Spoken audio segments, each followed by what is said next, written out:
And welcome back to the program. As promised, we do have a very special guest with us today, Jim Bauer, Bauer Trading. And Jim, you're in the state because a few days ago you were one of the conference speakers at the Ag Bankers meeting over there in Bozeman, and a great turnout and lots of good feedback for sure from that. But today we want to talk about these high fuel prices, whether it's gas or diesel, and the correlation to these ag commodities. Start with beef. Well, Russell, I don't want to be too much of an alarmist, but certainly the situation with fuel prices nationwide, worldwide, have become a much more problematic issue than I thought just several months ago. Looking at these prices, I saw on Friday gasoline hit $4.56 a gallon in Chicago. That was, I think, about the highest price any place in the United States, but I saw a price down in Tulsa at around $3.58. I'm not trying to be an alarmist, but certainly instead of a black swan picture, I'm going to paint a gray swan picture because I don't want to see gasoline and fuel prices escalating from this level on upward. That would be a problematic issue with the overall economy. So for guys out there who are looking to maybe use some of those risk management tools, maybe trading livestock futures, what's your advice for the cattle markets?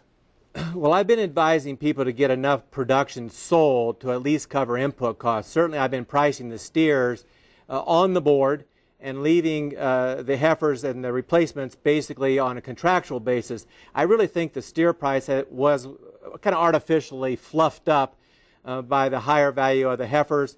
Consequently, I think this market is also responding to what we're saying, that there's a little bit of a gray swan issue here if fuel prices keep rising, because the disposable dollar situation with the drivers becomes problematic. Now, what about those wheat farmers out there? What's your advice for them on using risk management tools in this time of uncertainty as far as fuel prices? Wheat is really tough to analyze right now because we've got the situation where the market knows we have to have enough corn and especially enough soybean acres put into production to satisfy a global demand structure that's remained relatively strong.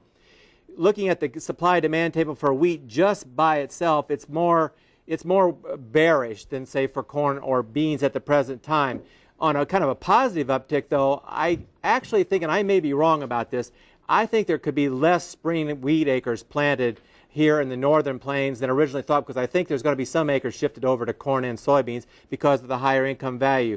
But I'm basically using rallies, particularly in that September contract of Kansas City wheat, as a pricing mechanism when they get up into the technical resistance zones. All right, Jim, thanks for stopping by. Some pretty sound advice today. Jim Bauer with Bauer Trading. Stay with us.